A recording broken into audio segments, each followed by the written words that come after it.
Hi friends, अगर आप हमारे वीडियो को सबसे पहले देखना चाहते हैं तो अभी हमारे चैनल को सब्सक्राइब करें और बेल आइकन दबाएं।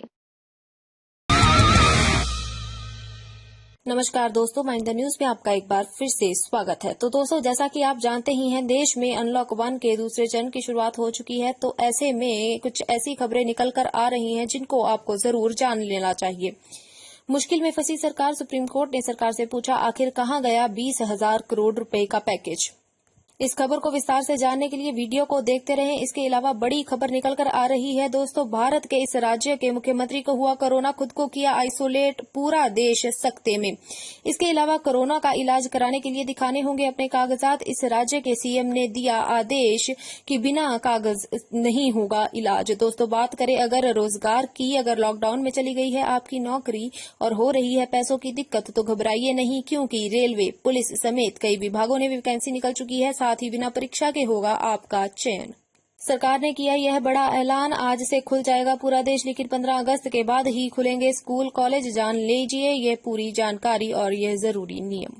दोस्तों, सरकार ने माना कि इससे भी हुआ लोगों को कोरोना, 10,000 को दिखते ही गोली मारने का दिया आदेश। दोस्तों, इसके अलावा भी पूरे देश में से काफी महत्वपूर्ण खबरें निकलकर आ रही हैं। तो चलिए फटाफट से ले चलते हैं आपको आज की सबसे पहली बड़ी खबर की तरफ। लेकिन वीडियो को आखिर तक जरूर देखें ताकि आपसे एक भी महत्वपूर्ण और काम की खबर ना छूटे। साथ ही वीडियो को एक लाइक भी जरूर करें। लेकिन सबसे पहले आपको एक बार चीनी बीमारी के संक्रमित लोगों का आंकड़ा बता देते हैं। पिछले 24 घंटे में कोरोना के सबसे ज्यादा 9,983 नए मामले सामने आए हैं, जिसके बाद अब देश में 2,56,611 केस हो गए। वहीं अब मरने वालों की संख्या 7,200 हो चुकी है, जो बेहद दुखद बात है। चलिए दोस्तों, बात करते हैं आज की सबसे पहले बड़ी खबर की। सुप्रीम कोर्ट ने सरकार से पूछा आखिर कहां गया 20,000 करोड़ रुपए का पैकेज। सुनवाई के दौरान सुप्रीम कोर्ट में सरकार ने कहा कि जब लॉकडाउन शुरू हुआ था तब मजदूर अपनी काम वाली जगह को छोड़कर अपने गृह राज्यों की ओर पलायन कर रहे थे, तब उन्हें रोककर सरकार की तरफ से रोजगार का आश्वासन क्यों नहीं दिया गया।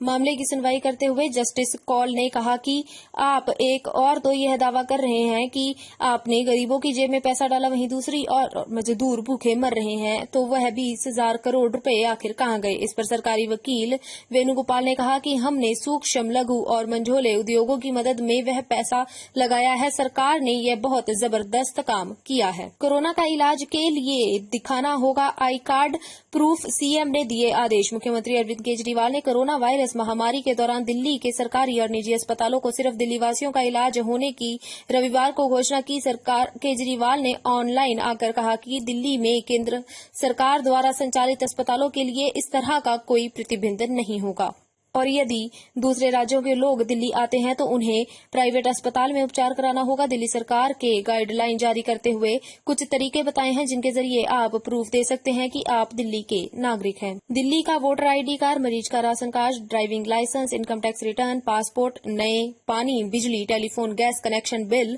पोस्ट ऑफिस से प्राप्त किया हुआ कोई लेटर जिसमें मरीज के घर का पता हो, अगर कोई बच्चा है या नाबालिग है तो उसके माता पिता के कागजात, या 7 जून 2020 से पहले का आधार कार्ड। दिल्ली के मुख्यमंत्री अरविंद केजरीवाल को कोरोना सिम्टम होगा कोरोना टेस्ट, खुद को किया आइसोलेट। दिल्ली के मुख्यमंत्री अरविंद केजरीवाल की तबियत खराब हो गई है। उन्हें रविवार से हल्का बुखार और गले में खराश है। कोरोना वायरस के रिस्क को देखते हुए कल उनका टेस्ट कराया जाएगा। सोमवार को उनकी सारी मीटिंग्स कैंसिल कर दी गई हैं। रिपोर्ट्स के मुताबिक केजरीवाल ने कल दिल्ली में कोरोना की स्थिति की जानकारी देने के लिए प्रेस कॉन्फ्रेंस की थी, जिसके बाद उनकी तबियत थोड़ी गड़बड़ हुई। उन्हें बुखार और गले में खराश की शिकायत हुई। एहतियातन उन्होंने खुद को होम आइसोलेशन में रखा है।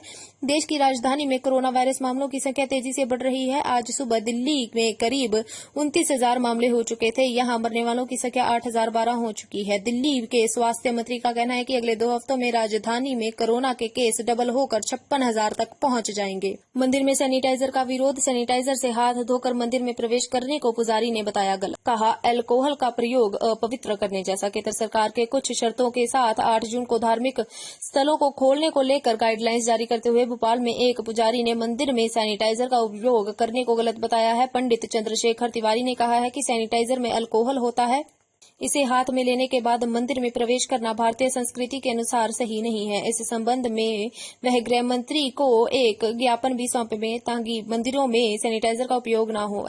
तो उन्होंने कहा कि ऐसे में यह प्रशासन की जिम्मेदारी है कि मंदिरों में हाथ धोने के लिए अन्य किसी दूसरे विकल्प की व्यवस्था करें। वहीं के निर्देश के बाद सभी मंदिरों में घंटियां हटा दी गई हैं। इसके अलावा बैठने की व्यवस्था को भी फिलहाल बंद किया गया है। पूजा से लेकर प्रसाद और फूल चढ़ाने के साथ ही अगरबत्ती तक लगाने पर रोक रहेगी। दोस्तों, आपके हिसाब से मंदिर मस्जिद खुलने चाहिए? कमेंट में जरूर बताएं। अनलॉक 1 आज से खुल जाएगा पूरा देश। 15 अगस्त के बाद से ही खुलेंगे स्कूल कॉलेज, लेकिन जान लें यह जरूरी नियम। दोस्तों, कोरोना वायरस के चलते लॉकडाउन के तकरीबन 75 दिन बाद आज से पूरा देश खुल जाएगा। केंद्रीय गृह मंत्री और दिशा निर्देशकों के मुताबिक अनलॉक 1 के पहले चरण में देश भर में 8 जून से कंटेनमेंट जोन छोड़कर सभी धार्मिक स्थल, होटल, रेस्टोरेंट और शॉपिंग मॉल शर्तों के साथ खुल सकेंगे। वहीं दूसरे चरण में स्कूल और कॉलेजों को अगस्त 2020 के बाद खोले जाने की बात कही है। केंद्रीय शिक्षा मंत्री ने कहा है कि 15 अगस्त के बाद सभी शैक्षणिक स्थान खोले जा सकते हैं। तब तक सभी परीक्षाओं के नतीजे घोषित कर दिए जाने की उम्मीद है। होटल, रेस्टोरेंट से लेकर जाएं पहचान पत्र। जी हां दोस्तों, स्वास्थ्य मंत्रालय के निर्देशों के मुताबिक होटल, रेस्टोरेंट और शॉपिंग मॉल में 6 फीट की दूरी, चेहरे पर मास्क, सैनिटाइजेशन और थर्मस स्क्रीनिंग अनिवार्य होगी। इन जगहों पर जाने वालों को आरोग्य सेतु ऐप साथ रखना होगा। होटल और रेस्टोरेंट मालिकों को आधार कार्ड नंबर, पहचान पत्र, मोबाइल नंबर, विदेश यात्रा और बीमारी का ब्यौरा समेत पूरी जानकारी रखनी होगी। गेट पर सैनिटाइजर रखा होना चाहिए। थर्मल स्क्रीनिंग अनिवार्य होगी। बिना लक्षण वाले लोगों को ही प्रवेश दिया जाना चाहिए। वहीं कहीं भी थूकने की सख्त मनाही होगी। भुगतान को ऑनलाइन मोड में किया जाएगा। होटल स्टाफ को दस्ताने पहनना अनिवार्य होगा। अनलॉक 1 में शादियों को लेकर जारी हुई नई गाइडलाइंस। बारात में गाड़ियों के इस्तेमाल पर रोक, बारातियों पर भी होगी एफआईआर। देश भर में कोरोना के चेन तोड़ने के लिए लॉकडाउन किया हुआ है। केंद्र सरकार ने शादी समारोह जैसे आयोजनों पर पाबंदी लगा रखी है, लेकिन प्रशासन की अनुमति के बाद भी कुछ लोगों की मौजूदगी में शादी हो सकती है। ऐसे में कई लोग शादी के कार्यक्रम आगे के लिए टाल रहे हैं। वहीं कुछ लॉकडाउन में भी बाज नहीं आ रहे हैं, लेकिन पिछले दिनों प्रदेश के भोपाल में एक शादी समारोह में दुल्हन के कोरोना पॉजिटिव मिलने से हड़कंप मचा हुआ है, जिसके बाद राज्य ने शादियों को लेकर दोबारा नई गाइडलाइंस जारी की है। सरकार ने पुराने आदेशों को संशोधित करते हुए शादी बारात में बसों की अनुमति जारी नहीं करने का फैसला लिया है। ज्यादा भीड़ होने से कोरोना के संक्रमण का खतरा बढ़ता जा रहा है। ऐसे में अब शादी बारात में किसी तरह की गाड़ी और बस चलने की अनुमति नहीं दी जाएगी। सभी को शादी की नई गाइडलाइंस का पालन करना होगा, अन्यथा इसके खिलाफ कार्रवाई की जा सकती है। उन्होंने बताया, भारत में निर्धारित संख्या से अधिक लोगों को ले जाने पर एफआईआर दर्ज की जा सकती है। इसके अलावा बिना अनुमति के चोरी छिपे शादियों में किसी तरह के वाहनों के चलने का सख्त कार्रवाई हो सकती है। इन राज्यों में अब से नहीं खुलेंगे मंदिर और शॉपिंग मॉल। 30 जून तक रहेंगे बंद। आज 8 जून से देश भर में धार्मिक स्थल, होटल और शॉपिंग मॉल खोले जा रहे हैं, लेकिन नागालैंड में हाल में कोरोना के मामलों में तेजी देखने को मिली है। इसके मद्देनजर नागालैंड सरकार ने तय किया है कि प्रदेश में 30 जून तक प्रार्थना स्थलों और होटलों को बंद रखा जाएगा। वहीं कोरोना वायरस के संक्रमण के खतरे को देखते हुए ओडिशा की बीजेडी सरकार ने भी ऐसा ही फैसला किया है। ओडिशा में 30 जून तक धार्मिक स्थल और होटल बंद रहेंगे। अभी सूचना के मुताबिक पुलिसकर्मियों, सरकारी अधिकारियों, स्वास्थ्य कर्मचारियों को छोड़कर राज्य में सभी आतिथ्य सेवाओं पर रोक रहेगी। गौरतलब है कि नागालैंड में मई के अंत तक कोरोना वायरस के मामले नहीं मिले थे, लेकिन देश के दूसरे हिस्सों के उसके निवासियों को लौटने के बाद यहां मामले तेजी से बढ़ रहे हैं। राज्य में 25 मई तक 3 मामले थे, वहीं 7 जून को इनकी संख्या बढ़कर 118 पहुंच गई, जो बिल्कुल भी शुभ समाचार नहीं है। एफआईआर दर्ज करवाने के बाद हिंदुस्तानी भाऊ ने एकता कपूर को थमाया लीगल नोटिस। माफी मांगने के साथ 100 करोड़ के हर्जाने की रखी डिमांड। हिंदुस्तानी भाऊ को तो आप जानते ही होंगे, हाल ही में उन्होंने टीवी की मशहूर निर्माता और निर्देशक एकता कपूर को एक लीगल नोटिस भेजा है। इस लीगल नोटिस की वजह से एकता कपूर को 100 करोड़ रुपए का नुकसान उठाना पड़ सकता है। इस बात का खुलासा हिंदुस्तानी भाऊ के वकील अली काशिफ खान ने किया है। हिंदुस्तानी भाऊ के वकील ने बताया कि सेना का अपमान होने की वजह से हमने एकता कपूर को एक लीगल नोटिस भेजा है। इस नोटिस के मुताबिक एकता कपूर को माफी के साथ 100 करोड़ रुपए की पेनल्टी भारत सरकार को देनी होगी। बता दें कि इस वेब सीरीज में एकता कपूर ने भारतीय सेना की सिपाही की बीवी के नाजायज संबंधों को दर्शाया है। फिलहाल इस एक एपिसोड ने इतना बवाल मचा रखा है कि इसकी शिकायत राष्ट्रपति रामनाथ कोविंद तक पहुंच गई है। ऑटो व ई रिक्शा चालकों ने 50% तक बढ़ाया किराया। कोरोना संक्रमण को देखते हुए प्रशासन ने ऑटो व ई रिक्शा चालकों को 3 से अधिक सवारियां नहीं बिठाने के निर्देश दिए हैं। ऐसी स्थिति में चालकों के समक्ष ऑटो के तेल का खर्चा निकालना भी मुश्किल हो गया था। ऐसे में शारीरिक दूरी की बंदिशों को देखते हुए शहर में ऑटो व ई रिक्शा चालकों ने किराए में बढ़ोतरी कर दी है। जहां पहले ऑटो चालक थोड़ी दूर तक का किराया 10 रुपए लेते थे, अब वहां का किराया 20 रुपए वसूल रहे हैं। लोगों का कहना है कि यदि वह बाजार आते हैं तो 80 से 100 रुपए उनके किराए में ही खर्च हो जाते हैं। बस व जीपों का संचालन नहीं होने से ऑटो व ई रिक्शा चालकों की सवारियों के लिए कड़ी मशक्कत करनी पड़ रही है। कोरोना संकट के बीच 10 जून से शुरू होगा राम मंदिर का निर्माण। अयोध्या में राम जन्मभूमि परिसर में मंदिर निर्माण को लेकर तैयारी पूरी की जा चुकी है।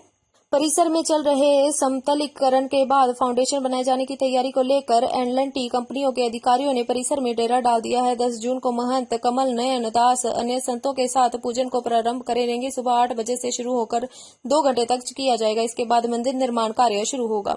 जन धन खाता धारक ध्यान से दें, जल्द से जल्द निकालें आखिरी किश्त। कोरोना महामारी के देश में आए संकट ने गरीबों और को सीधी मदद पहुंचाने के उद्देश्य से मोदी सरकार ने 26 मार्च को महिलाओं के जनधन खातों में अप्रैल से 3 महीने तक 500 रुपए प्रति माह अनुग्रह राशि डालने की घोषणा की थी। मोदी सरकार ने महिला खाताधारकों से यह भी अपील की है कि हड़बड़ी में एक साथ पैसे निकालने के लिए बैंक नहीं पहुंचे। पैसा निकालने के दौरान या फिर एटीएम पर सोशल डिस्टेंसिंग का पालन करें। भीड़ से बचने के उद्देश्य से ही सरकार 5 चरणों में मदद की राशि बैंक खाते में डाल रही है। जनधन खातों की तीसरी किश्त की शुरुआत 5 जून से हो जाएगी और खातों में 10 जून तक पैसे डाले जाएंगे। महिला जनधन खातों में यह आखिरी किश्त 5 चरणों में डाली जाएगी। सभी लाभार्थी बैंक ब्रांच में जाकर या फिर एटीएम से अपने पैसे निकाल पाएंगे। चीन को भारत का करारा जवाब, 1 इंच भी जमीन नहीं छोड़ेंगे। श्रीनगर से 50 तोपें लद्दाख रवाना। मोदी सरकार और भारतीय सेना मन बना चुकी है कि चीन को गोली का जवाब गोली से दिया जाएगा। चीन हो या पाकिस्तान, दोनों के साथ एक जैसा बर्ताव किया जाएगा। आज की भारतीय सेना के पास ना तो हथियारों की कमी है और ना ही सैनिकों की और ना ही मनोबल की। सरकार और सेना पूरी तरह तैयार है। 6 जून को लद्दाख बॉर्डर पर भारत और चीनी सेना के कमांडरों के बीच बैठक हुई थी, लेकिन यह बैठक विफल हुई। भारत ने चीनी सेना की बात नहीं मानी और न ही चीनी सेना ने भारत की बात मानी और बैठक का कोई नतीजा नहीं निकला। वहीं अब भारतीय सेना ने लद्दाख की ओर 50 तोपें रवाना कर दी हैं। यह तोपें श्रीनगर से लद्दाख बॉर्डर की ओर रवाना की गई हैं। बता दें कि चीन भारत की बढ़ती ताकत से बौखलाया हुआ है। वो चाहता है कि भारत उससे डर जाए और रोड बनाने का काम बंद कर दे। साथ ही भारत विदेशी कंपनियों को भी अपने यहां आने का न्योता न दे। पर भारत सरकार ने मन बना लिया है कि चीन की एक भी बात नहीं मानी जाएगी और भारतीय सेना 1 इंच भी पीछे नहीं हटेगी। दोस्तों, आपकी सरकार की इस कदम पर क्या राय है, कमेंट में जरूर बताएं। रेलवे, पुलिस समेत कई विभागों में वैकेंसी, बिना परीक्षा के होगा चयन। दोस्तों, सरकारी नौकरी की तलाश में जुटे युवाओं के लिए कई विभागों में आवेदन करने का मौका है। रेलवे, पुलिस, टीचर समेत विभिन्न विभागों में नौकरी के लिए भर्तियां निकाली गई हैं, जिन पर 10वीं पास से लेकर ग्रेजुएट्स तक उम्मीदवार आवेदन कर सकते हैं। हम आपको विभिन्न विभागों में सरकारी नौकरियों से जुड़ी जानकारी दे रहे हैं, जिसमें पदों पर संख्या, आवेदन करने की तारीख, चयन प्रक्रिया, आयु सीमा समेत तमाम डिटेल्स दी गई हैं। रेलवे वैकेंसी सिर्फ इंटरव्यू से सिलेक्शन। उत्तर रेलवे ने सीनियर रेजिडेंस के पदों पर वैकेंसी निकाली है। सीनियर रेजिडेंस के पदों पर भर्ती के लिए उत्तर रेलवे के नोटिफिकेशन जारी करने ऑनलाइन आवेदन मांगा है। बता दें कि इन पदों पर चयनित उम्मीदवारों को नई दिल्ली में उत्तर रेलवे केंद्रीय अस्पताल में सीनियर रेजिडेंसी के तहत नौकरी मिलेगी। सीनियर रेजिडेंट के अलग अलग स्पेशलिटी में कुल 22 पदों पर भर्ती होनी है। उत्तर रेलवे में सीनियर रेजिडेंट्स के पदों पर नौकरी के लिए उम्मीदवारों को कोई लिखित परीक्षा नहीं देनी होगी, बल्कि इंटरव्यू के आधार पर सिलेक्शन होगा। इन पदों पर नौकरी से जुड़ी अधिक जानकारी के लिए आप रेलवे की वेबसाइट पर जा सकते हैं। राजस्थान पुलिस में होगी भर्ती, नहीं होगी लिखित परीक्षा। लॉकडाउन के दौरान राजस्थान पुलिस ने बम्पर भर्ती निकाली है। राजस्थान पुलिस ने 2500 पदों पर होमगार्ड की भर्ती के लिए आवेदन मांगा है। इस भर्ती के लिए पहले भी आवेदन मांगे गए थे, लेकिन अब दोबारा इसके लिए आवेदन की प्रक्रिया शुरू की गई है। इसके लिए लिए किसी भी प्रकार की लिखित परीक्षा नहीं ली जाएगी। आधिकारिक नोटिफिकेशन के मुताबिक योग्य व इच्छुक उम्मीदवार 10 जून से लेकर 9 जुलाई तक आवेदन कर सकते हैं। नौकरी के लिए आवेदन करने वाले उम्मीदवारों को ऑनलाइन ही अप्लाई करना होगा। इन पदों पर नौकरी से जुड़ी अधिक जानकारी के लिए www.police.rajasthan.gov.in पर जरूर जाएं। सरकार ने माना मिंक से हुआ लोगों में कोरोना, 10,000 को गोली मारने का दिया आदेश। सरकार का मानना है कि कोरोना वायरस से संक्रमित यह जानवर इंसानों को संक्रमित कर सकता है। हाल ही में नीदरलैंड में 10 फार्म्स में कोरोना वायरस से संक्रमित मिंक मिले थे। नेवले जैसे दिखने वाले यह जीव की लंबाई 30 से 50 सेंटीमीटर होती है। इस एक मिंक का वजन लगभग 2 किलो होता है। मिंक को यहाँ उनके फर के लिए पाला जाता है। देश की फूड अथॉरिटी के प्रवक्ता ने कहा है कि मिंक ब्रीडिंग फार्म जहाँ एक भी संक्रमण मिला है उसे पूरी तरह से साफ कर दिया जाएगा। सरकार ने 10,000 मिंक को मारने का आदेश देते हुए कहा था कि कोरोना वायरस से संक्रमित फार्म आगे चलकर इसे फैलाने का जरिया बन सकते हैं। बता दें कि मिंक अपने ही संचालकों द्वारा कोरोना वायरस द्वारा संक्रमित हो गए थे। इसके बाद से मिंक के ट्रांसपोर्ट पर प्रतिबंध लगा दिया गया था। अब सरकार के आदेश के मुताबिक सुरक्षात्मक कपड़े पहने हुए फार्म के कर्मचारी मिंक पर जहरीली गैस का छिड़काव करेंगे। इसके बाद इनके निपटान संयंत्र में भेज दिया जाएगा। दोस्तों, आपके हिसाब से मासूम जानवरों को जान से मार देना चाहिए या नहीं, कमेंट में जरूर बताएं। दोस्तों, अगर आपको भी ऐसी ही न्यूज हर रोज अपने मोबाइल पर चाहिए तो हमारे चैनल को सब्सक्राइब जरूर करें और बेल बटन दबाना ना भूलें। माइंड द न्यूज रूम की रिपोर्ट। Thank you for watching our video. अगर आपको हमारी वीडियो पसंद आई हो तो इसे लाइक जरूर करें और हमारे चैनल को सब्सक्राइब करना ना भूलें।